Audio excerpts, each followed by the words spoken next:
आता त्याला आणून उभा केले. काय चाललंय? जंगम जातीत सुद्धा अनेक जाती आहेत. जसं आमच्यात आहेत, शिलवंत आहे, पंचमंत आहे, दीक्षवंत आहे,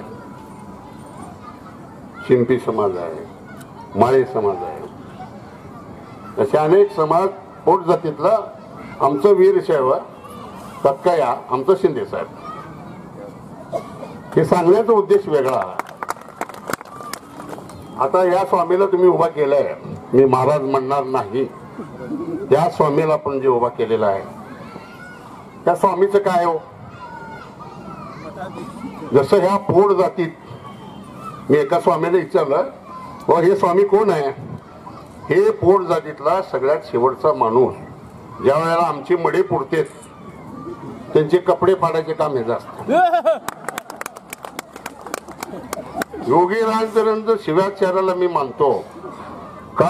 आमची होडग्या पोर 750 किलोमीटर खडा बांधून त्यांनी चालत गेले. कुठे? शिरशेलला. हा तर ह्याचं वय किती आहे? त्याचा खडाव लांबच राहिला. आता चपल्या घातला. परवा कुठं तर भाषणात बोलला त्यांनी, मी देव आहे म्हणून. विचार करा, ह्याला आता तिकीट मिळालंय तर याची परिस्थिती अशी आहे. उद्या हा काय करणार आहे हे सगळ्यांनी विचार करायला पाहिजे.